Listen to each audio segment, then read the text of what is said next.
My name is Stephen Dacus. I'm a historian, but most importantly, I'm a horseman. I experience horsemanship in a way that few do.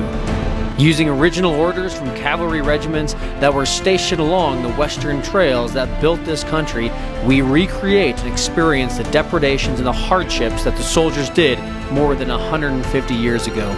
Along with some of the best men that I have the pleasure to know, we wear the same uniforms, eat the same food, and endure the elements to gain a deeper appreciation for the unique brotherhood of men who fought for this country, doing so on the back of a horse. Hey, get over here, he's down. It's probably going to be maybe just above or maybe even below freezing tonight, so we'll see what happens. I'm sure they were wondering where the water was, and it wasn't going to be any good. A little brackish maybe, has just a funny taste to it. Not something you want to gulp down, but it works. It pushed me to the limit, I think, on what I can do as far as just wearing me out. Come with us as we ride the original routes of one of those Civil War regiments to better understand their life out west. Combining history with our love for horses, come with us and experience the western frontier as a member of our unit, the 11th Ohio Volunteer Cavalry.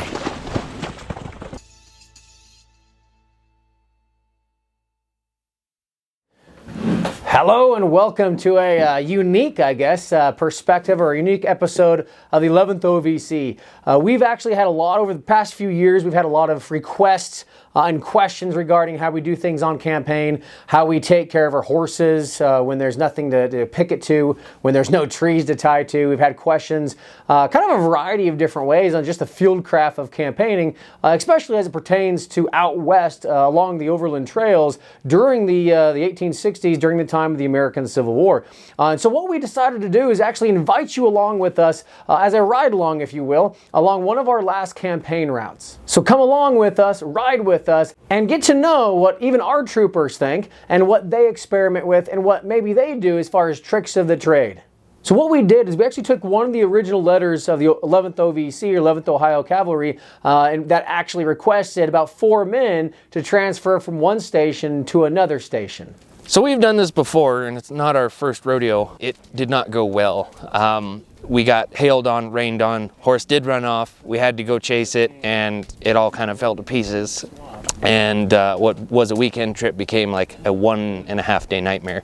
So hopefully we don't do that again. But one of the things I learned last time was always carry your canteen and your haversack, which is what you put your food and your mess kit in.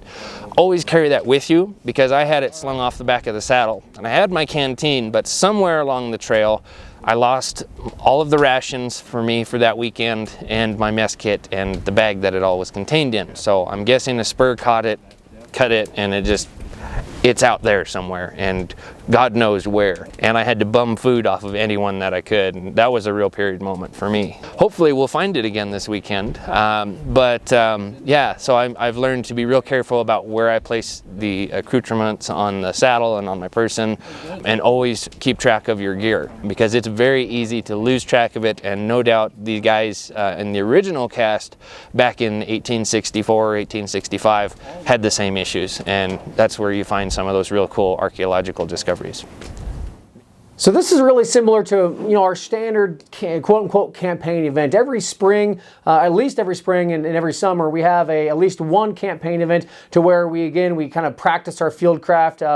If we have any new recruits, we bring them in and help them learn how to do everything. And the only way to actually learn how to manipulate and handle everything is to go on a trip, to go on a campaign that actually uses everything. And so, in a lot of reenactments that we go to, a lot of living histories that we go to, you may use your firearms, you may use your weapons, you may use tactics and drills, but then do you actually use your picket pin, your lariat? Do you take care of your horse like you should? Do you stay up at night and do a watch, and all the things that go into the entire development of your reenacting experience? So this is what we do: is we actually go every year. We go on a campaign that mimics one of the original orders of the 11th OVC out here here out west along the original Oregon Trail. And then we just, again, we experience our fieldcraft. You know, we're coming out of the wintertime, getting the rust knocked off of us and literally our equipment, and, you know, going from there. What we're going to be doing this weekend is trying to recreate a detachment that was historically ordered from Fort Laramie, which is kind of the regional headquarters for the troops that were stationed along the Overland Trail. And they had basically soldier stations every so often to try to protect those that were traveling along the trail and maintain the telegraph lines that were basically the line of communication from back east to the west coast, which was a constant duty for these guys. And what would happen is you'd be stationed at these little outposts every so often, maybe 10 to 12 guys tops, and they would rotate just so it's a change of scenery and you don't have any issues. And as the orders that we're following are basically said, 4 guys from each station would be shifting down the line and go to the next post, and they would bring supplies with them and all of their gear, their mounts, and you know, all of that. This will be a nice little trip for the weekend to just cover some ground and get out and about, get some fresh air, get our history fix, and just ride horses and have fun. But one of the caveats I do want to let you know is, again, as 11th OVC, we're not perfect. We don't do everything perfect. Don't admit to. It's just our whole thing that we try to do is combine period documentation, period and primary first-hand accounts with experiments and experiential archaeology to combine that into a period moment, a period experience that we have out there in the West. So in order to be prepared for this, we're going to be doing some water crossings. It's nothing fancy. We're just a couple creeks, but just get used to that, and trotting for long periods of time. So get some experience in endurance with you and your horse, and being comfortable keeping up that pace. It's also good to always practice packing light and not bringing any more than you need. So it's, you know, easy traveling. Another thing is trying to stay warm at night. We've been having fairly decent temperatures out here. It's been in the 60s during the day, and then it drops down to low 40s, maybe even high 30s at night. We just got a little bit of a rain shower here as we were setting up and getting ready and kind of unpacking and getting organized. So when that breeze kicks up, as it is right now, it's not too bad, but it's really going to put the chill on you. So you want to be able to have those skills in order to stay warm and keep your body temperature up, stay alive through the night would be great. But we don't have much for propping up shelter halves at all out here, so kind of improvise as best as you can for staying low and out of the wind and trying to stay as dry as possible. It's interesting, what we consider survival skills today are just skills people 150 years ago naturally did and knew. They knew how to pack food to travel without refrigeration, without a lot of storage. They knew how to take care of their horses on long trips. So it's educationally, it's something that we have to learn, because it's not just everyday activities for us. You have to know how to take care of a horse without all of the facilities of a stable.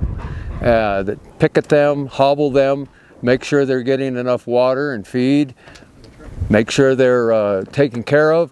You have to pay attention to the equipment that we carry. You can ruin a horse very quickly if you don't properly saddle your horse, or if you bang him in the head with your carbine or stab him with your saber. So a lot of little things that you have to learn out here that the soldiers, after a few weeks of training, it all came natural to them. Horses are going to run off, no doubt, and it's a lot of open country with no fences. This is the largest area in the lower 48 states that's open country. There's no fence lines for miles. So if a horse gets loose, it's going to be a long walk. So when going on a campaign ride with horses and gear and equipment, there's quite a bit of skills that you actually need to have and be able to practice before you even come out here in order to practice them in the field. One of those skills that we're going to kind of call skill number one is being able to picket your horse. There's a lot of controversy on picketing. There's a lot of hubbub on whether it's animal abuse or anything like that. And this is one of the things that you'll see us do is from an authentic standpoint. Picketing is definitely something that they did. In the ordnance returns, it shows, especially from 1861 all the way to 1864, most cavalry regiments had, for the most part, equal number of lariats and picket pins, meaning they didn't throw out the pins. So they did use the picket ropes as picket ropes and lariats and the picket pins to be able to let their horses graze. And that's one skill that we actually have. It's not just a trooper skill, it's a skill that the horse mainly has to learn. And this takes years and years of practice for the horse to be able to get good and really proficient about using his head, using his neck to be able to manipulate that rope around the bushes to where you need to. And that's one of the things you'll see here. We had a little excitement last night after we picketed the horses. My horse got himself tangled up pretty good. We didn't really get the greatest footage of it, but somehow he managed to wedge the rope that was tied to the picket pin and his halter under the back right horseshoe and pinched in there so you couldn't get it out. And fortunately, he's a really well-trained horse. He's calm, he gives to pressure. We did have a moment briefly where the picket pin went whizzing out at the end of the rope and we all managed to dive out of the way. But aside from that, the horse did really well. And after a little bit of fussing, we had to kind of work it for a little bit, but we managed to get the rope out from under there. So that is one of the risks in picketing. And what's interesting is a lot of the company equipment returns, they state that the troops were actually issued picket pins and picket lines, not hobbles.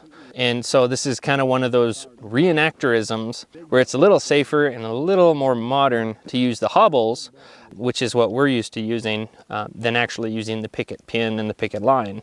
But there's a lot of different ways you can utilize those as well. So it's not the only way to do it, but just do what's comfortable with your horse especially, and what you're comfortable with and what you think is safe. The second skill that we kind of put out there as the next really big skill is really kind of how to pack, and I guess more specifically, how to roll your bedroll and what to put in there. On an event like this, we're dealing with relatively cold temperatures. We're dealing with, kind of have to decide on kind of what we want to do. And specifically for this campaign ride, some of us have chosen to bring 2 blankets along. Some of us have chosen to bring only 1 blanket along. And you'll see this in kind of how I pack versus how Brandon packs versus how Ross Mitchell packs or Steve Dacus or even Gary. Out of the 5 of us, there's every single one of us did different things on how heavy we packed from a warmth standpoint. So again, you'll see this on the AC, you'll see this on the internet, on Facebook, there's hundreds of questions that people ask on how do I stay warm at night. This campaign ride that you're following along with us on, we actually got relatively cold. It was in the mid-60s during the day. It was mid-30s at night. When, of course, during night, of course, there's that wind chill factor that we had to deal with. And so that's something that you have to decide on how heavy are we going to pack. So there's benefits and drawbacks to packing heavy and packing light. Packing heavy, when I mean packing heavy, I just mean 1 extra blanket. Not an extra shirt, not extra pants, not another pair of long johns or anything like that, but just 1 extra blanket maybe has a different effect, as you'll see here with Brandon. This is ridiculous. By adding 1 blanket, you double the size of the bedroll. But what's cool is there's some great photographs of, I think it's a Kansas, well, at least there's a unit in Kansas, and he has this big wonky bedroll, and it looks ridiculous, and it looks like he didn't even roll it. But what I think it is he's got 2 blankets in the bedroll, much like this. So especially out west, you read a lot of accounts where it's super cold at night, much like we're probably going to have to experience tomorrow night or tonight. And they used as many blankets as they could. And one, Casper Collins, an officer from the 11th Ohio, he said, if I remember correctly, he had 16 blankets on one night. But he had a wagon to cart him around in. But we'll have to make do with what we can manage to fit on the horses. This is pushing it, I think, but we'll see. And of course, from his blanket compared to mine, as you'll see here in this comparison, there's definitely a significant difference on the size of that bedroll. And lastly, regarding the warmth thing, you got to keep in mind all the assets that you have as a cavalry trooper, which is one thing that I've kind of used that asset when it comes to events further up north or even back east during the wintertime, is the idea that you have multiple blankets. In fact, you have more blankets than an infantry soldier would normally. I mean, when you combine the fact that late Civil War, Custer wrote later on that his troopers, had 2 saddle pads. One was common, but also there was enough evidence to say that horses, the saddles had 2 saddle pads underneath them, or 2 saddle blankets, I should say, not pads. And so when you combine, say, 1 or maybe even 2 saddle blankets underneath the saddle for the horse, and then 1 blanket for the trooper, combine that with his greatcoat, you actually have a lot of fabric to kind of keep yourself warm. And then whether you want to include your shelter half or your gun blanket as well, or your poncho, or whatever you have at the time. Poncho is obviously a little bit more common on the cavalry side of things. Then you kind of combine all that, especially when you kind of bunk with or spoon with another, trooper. You have the ability to stay very, very warm, and that's one of the things that you'll learn on these campaign rides. That our new recruits learn on these campaign rides is that you just got to get over your bubble and your personal space. And the best thing to do to stay warm is to get real tight, real close with a part of your messmate, your mess that you deal with, whether it's 2, 3, or even 4 people. The closer you get, the more people you get, the more blankets can overlap and keep you warm and dry when you put those gun blankets on top.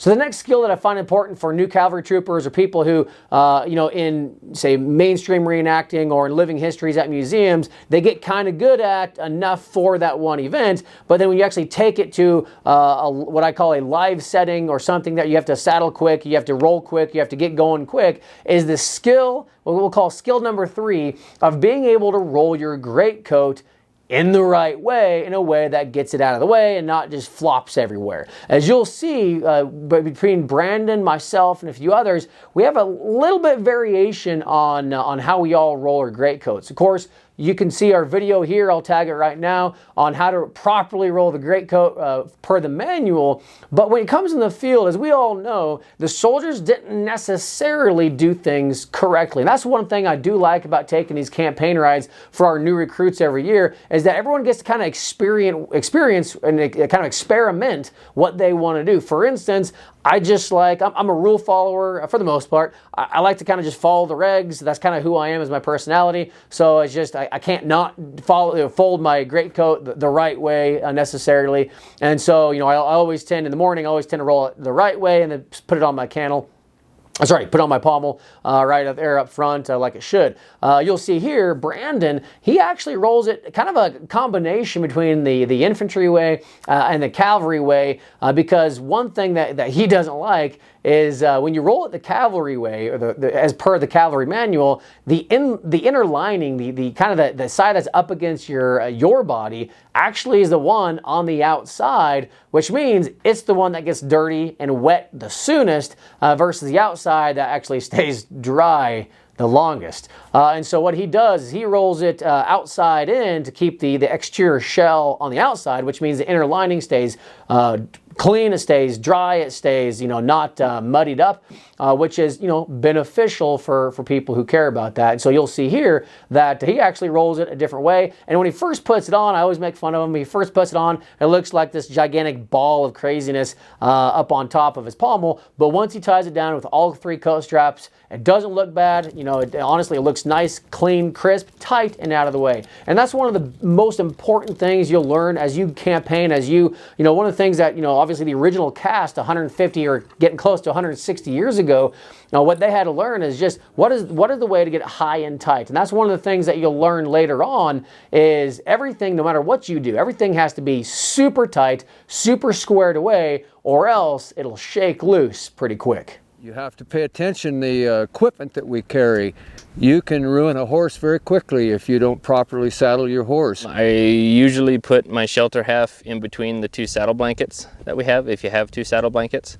Make sure it's towards the front, because as you're riding, it usually works its way back. So then skill number 4 is how to saddle or saddling. Now, obviously, when you do this, people say, oh, that's easy. That's the kind of the first thing you learn is how to saddle. But again, once you do it on campaign, once you're out there in the middle of nowhere, in the field, and say there's a rush or there's some reason to kind of have a panic, or I guess not reason to panic, but a reason to just really rush, then you tend to get lazy and cut corners. And so one of the things that what I like for our new recruits or people who are new to campaigning, we take them out here, we get them out in the middle of nowhere, and then we ride, and then of course that next morning, the third morning, the second morning, the fourth morning, then they really get what the saddling process should be, and honestly how to get really efficient. Now there's a reason why in Cogden's compendium he says that when you put the saddle on, everything needs to be off. The greatcoat, the bedroll, everything needs to be stripped. It needs to be a blank saddle that you put on. And you learn that because come day 2, day 3, you get really lazy, you get really tired, and then so you want to just take the saddle off with everything tied to it. You want to put the saddle on with everything tied to it. One of my favorite things that I like new recruits do is they spend so much time packing that greatcoat that they don't want to unroll it, they don't sleep with it, they keep it nice and tight and rolled up on that pole mullet saddle, and they don't want to undo that for anything, and so they take it off like that, they put it on, and if you do that, especially with the greatcoat, and you don't mess with the bedroll because you don't want to re-roll that because you're lazy or whatever it is, and then you put the saddle on and off with everything on it, what happens is it doesn't sit right, and you end up actually cinching it up and getting it tight on the horse in the wrong position, which either can then slip and then loosen up, or which can hurt the horse. At this kind of distance, you better be able to ride and not be worn out by the end of the day, not be sore. Well, we had a nice leisurely ride. We covered about 17 miles. We managed to trot pretty much the last 5 or 6 miles steady. Got the horses all conditioned up. Got our bodies all unconditioned. So, skill number 5, being able to trot long distances for a long time. As this event actually here, we rode the first day, we rode some, I want to say 17-ish miles, 18-ish miles. When you trot for 10 miles at a time, again, an average trot, let's say, is 6 to maybe 8 miles per hour, depending on your horse and stuff like that. I'm not going to bring in the actual military regs and exactly what a trot should be from a military reg standpoint, but just using our measurements, that actually using, say, a GPS when we train, we get on a nice slow trot, we get about 6 miles an hour. On a nice fast trot, we're right around that 8 mile an hour mark. And of course, every horse is a bit different. And when you trot, say 6 miles, that's an hour of trotting. That definitely kind of takes it out on you. Well, we went 17, 18, somewhere along in there. To me, it felt like 40 by the time we got here. And what we've noticed is that when all we do is focus on static living histories or static events, again, they're very important. Public education is very good, but you get away with being lazy on certain aspects. And what I mean by that is what trotting expounds, what trotting, I guess, exposes is your inability to secure things on your saddle or to secure things on your person, or your inability to make sure things don't get damaged. When it comes to trotting, we've learned a lot of different lessons. Another thing I learned today, I had to adjust the length of my canteen strap. Normally it's rests right about in here, but I had to tighten it up another 2 notches because I lost about 1/3 of my water all the way down my side as we were trotting in this morning. So I cranked that down and it ended up resting kind of right under my armpit. Whether that's something that you want to do or not, it's up to you, but I found that's a little more likelihood that you're not going to lose all your water as you're trotting around for the day. Yeah, today's the first day I actually carried my haversack. I usually tie it to the back underneath the bedroll, but I found that it kind of tears up my haversack after a while, just rip it apart. So I just wore it today, and then it worked really good to have a shortened up canteen strap because I could wear that thing right here on my right with the haversack, and then just above it was the canteen. And that really worked out good. Even during the trotting, it stayed right there, did great. Now, the only bad thing is it wore a hole in the side of it just from rubbing up and down, so may have to change the height of that a little bit to where it's not rubbing on something. The other thing I learned is if you have a horse act up on you, buck a little bit, get you bouncing a little bit, check your canteen afterwards. I checked it down the road about half, and like, what's going on? I'm kind of wet feeling. I lost half my water, and you don't want to lose your water out here. So check your horse, your canteen right after an incident, just to make sure the cap hadn't been popped out. And one of the things that comes out of being ready to actually trot long distances right away is you don't want to be that guy that, 100 yards or say a mile into an hour-long trotting session that your canteen is off and you're trying to fix that and your haversack strap broke because you didn't secure it right because it's bouncing and all that inertia pounding on the strap broke the strap, or whether your tin cup left or anything like that. You need to make sure things are tight. Just like today, having a whole bunch of things, kind of tinkering around or flopping around does not make you look cool like you have a lot of stuff. Everything needs to be tucked away, tight, secured, as tight as possible, because when you trot for an hour, you quickly realize what is secured and what's not secured and what gets damaged pretty quick. Well, I am properly placed my mucket on top of my blanket behind my cantle. It rode very well there. However, I didn't pay attention to how I placed the handle, which was angled forward about 15 degrees, just enough to rub my spine all the way in here. I will be correcting that as soon as I finish my noon meal. All right, so the next skill, arguably one of the most important skills from a health standpoint, is how and where do you pick your sleeping spot, your bed, if you will, right? Normally, when I set up my area for camp, I try to find a bunkie that doesn't mind piling our crap together. Out here, it usually gets really cold at night, and we got up to, 65, 70 today? About in there. It's probably going to be maybe just above or maybe even below freezing tonight. So we'll see what happens, but it sounds like it's going to be a good night, so that'll be nice. But just in case, we have double blankets. We have the saddle blankets, airing them out after having a bunch of horse sweat in them, so that's going to smell great tonight. And then some ground cloths and the tent half. So between two troopers, you should be able to double up and at least manage to survive the night. And fortunately, we managed to scrounge up at least a little bit of firewood that hopefully doesn't burn too fast to keep warm. What I normally try to do is, because all of the weapons and the carbine and the equipment and all the saber belt, etc., I really don't like sleeping out in the open with that. So I try to have a little bit of extra shelter half or a poncho that I just flip over and kind of roll in over itself so that they're at least covered for the night. So you may or may not want to do that, but it helps to keep a little moisture off of some of your metal equipment and firearms. I chose this spot mostly because it was flat, a little bit grassy. The wind will probably blow across me instead of right on my head. And so other than that, the chances of the wind changing in the night are a good chance of that. So we can try to fight the wind or we can just live with it. Well, I built this shelter because I saw a friend of mine do this a couple years ago when it was just miserable out here. And it's great for a windbreak. You get the wind off you out here, things are a whole lot nicer. Now, there's not a lot of wood out here, as you can see. It's just a bunch of sagebrush, but we were lucky enough to find a few poles. I did carry along a strand, and then I just took some wood and made some stakes, stretched it tight. Makes for a nice little shelter. We'll see how it works tonight.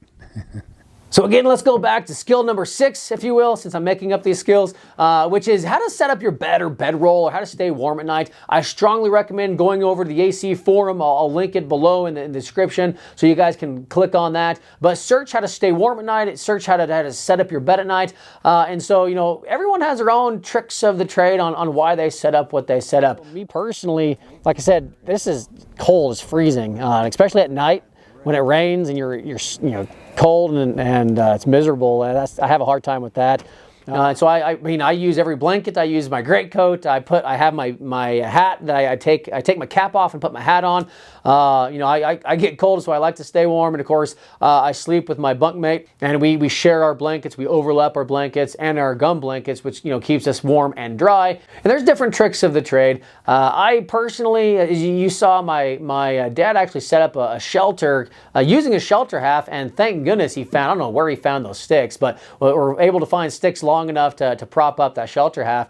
You know, one of the things I do, even though I don't make a shelter, or I'm kind of lazy and rarely make a shelter half, or combine with Brandon to make a shelter half, usually because there's never any sticks out here that we can find, I put my shelter half on the ground as my ground cloth, basically, and then I use my gum blanket or my poncho on top of my blanket in case it rains. You know, my theory is, yeah, I mean, the ground could get wet, could get you know, soaked, but if the ground is soaking underneath me and soaking my my shelter half that I'm laying on, then that means it's raining pretty hard, in which case, either way, I'm going to get wet. Either wet from the top coming down or the wet from the bottom coming up. And so me personally, I actually like the idea of to keep the rain off initially before it really starts pouring. And that tends to work out. I've been rained on many a time sleeping that way, and I've kept just as dry as alternating it as far as sleeping on the ground cloth or the poncho and putting my shelter half on top of me. I stay just as dry either way.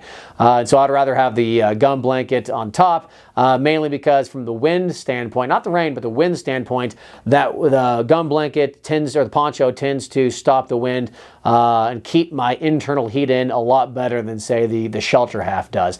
Again, to each his own.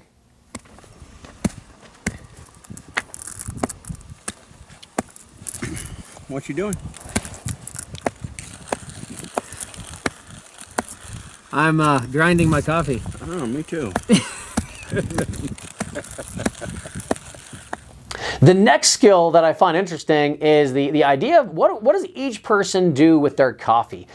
This is always good. I've noticed that even people who do not like coffee, like Brandon, give a little secret out, Brandon really hates coffee, except when he is doing living history or campaigning, because I don't know what it is. When you wake up early that morning, it's freezing, and there's literally like a thin layer of ice over all the water. You just want something hot, not just hot water, but something hot. So even Brandon, who doesn't really like coffee, you know, we're all getting our coffee prepared early in the morning, or for some of us, we have coffee at night. So one of the skills that's interesting is how does everyone prepare their own coffee? And you can tell that the diehard coffee guys have their way. The guys like me, I'm kind of overall apathetic and lazy. I like my coffee, but I don't want to really spend time grinding it to perfection. And so what we saw here, what you'll see, is that there's different ways of grinding or taking care of the coffee. We'll talk about the 3 different ways here. Number 1, me personally, I just find 2 rocks and bash the tar out of my beans in the bag that it's in. Now you can't, it has to be relatively thin, only maybe a couple beans high or a couple beans thick between the rocks. You can't have a nice tight big ball of beans because it won't crush and you'll actually pop and destroy your bag. But I've been able to kind of find the finesse of the ability of being able to smash my beans between 2 rocks without having to destroy the bag that it's in. And so you see here, I'm smashing the coffee between the rocks, whereas, you know, and I can't get it near as fine as, say, the other 2 methods that we're going to talk about. But for me, it works well, it works fine. I get my coffee, it's a little weaker than the other guys, but it works for what I need it to. Second, you'll see here, my dad actually, Steve Sr., he's actually doing the stone ground method, if you will, to where he's actually taking 2 flat stones. Again, he was able to find them, I don't know how, but he was able to find 2 pretty flat stones and actually just grind them right on top of the coffee there. And was able to do that and, you know, grind that coffee up significantly finer than what I did, and you know, be able to make, you know, again, a little bit stronger coffee, pretty good, and it worked well for him. The third thing that we'll talk about is what Ross Mitchell did, and you'll see here he actually comes behind me and mocks my pounding of my coffee, and he actually brought a period coffee grinder. Actually, not only period as far as of that time frame, but actually was documented in certain soldiers actually in the War of 1812. Again, you can argue, and here's the thing where it comes to experiential archaeology, this is definitely not a nug thing. Those of you who watch a lot of our videos, you know, I really harp on, you know, was it normal, was it usual, was it general? That's the impression you should do. And of course, within reason, right? Everything has their you know, nuances, if you will. And this is a good thing that Ross decided on this event, because we encourage people to experiment with their impressions, as he brought basically a handheld coffee grinder that was documented from the War of 1812. Even the Mexican War for certain troops, and he was able to pack it away in his saddlebags. Actually, I think it was in his bedroll, that he actually was able to grind that. I actually questioned the authenticity of it, but then later on, after we got back, he was able to kind of provide some documentation. I was actually pretty impressed. But you got to know Ross too, that really likes his coffee. We all know those individuals in every group, every unit. They love their coffee. They're really particular about their coffee. And, maybe it's not too far to say that maybe one soldier in 1,000 may or may not have had something like this. And so I found it kind of fun. Again, definitely argue. I can hear the haters already. That's not authentic. Well, I agree. From a nug standpoint, it was not something we would encourage everyone to have. But from a kind of a weird, nuanced perspective, definitely something that was work, and that was documented to be not only from the Civil War, used in the Civil War, but used in the the wars previous and for soldiers even. So definitely documented on the civilian side of things, yeah, kind of interesting. So he was able to grind coffee to his perfection, way better than myself. Way better than my dad, who had stone ground coffee. But either way, all of us had coffee in our own way. So I'll go ahead. I'll link the Civil War Digital Digest, link to coffee, how to grind coffee up here. Please click on it. Please watch it if you haven't already. Really good video. But either way, definitely a skill you need as a trooper or as a soldier in the Civil War, is being able to have a way that how you're going to deal with your coffee ration. Thanks for watching this first part in this multi-part episode on taking you along with us on one of our training or experimentation weekends. If you like this format, please let us know. It's obviously a little bit longer than normal and lacks any primary references that we love to cite, but we hope it was worth your time. Be sure not to miss our next episode, where we talk about horse troubles, water quality issues, and more lessons learned from our expedition. And of course, until we see you in the field, ride hard. Next week on the 11th OVC. Hold on. Is that both of them leak like that? Yeah, see, they leak around the bag right there. Well, the one thing I wish I had is a backup pump for the water, but other than that, Turned out to be push me to the limit, I think, on what I can do as far as just wearing me out. Actually, quite amazing that it's still marked, it's still there. 150, 60 years later, that we can follow in those same tracks.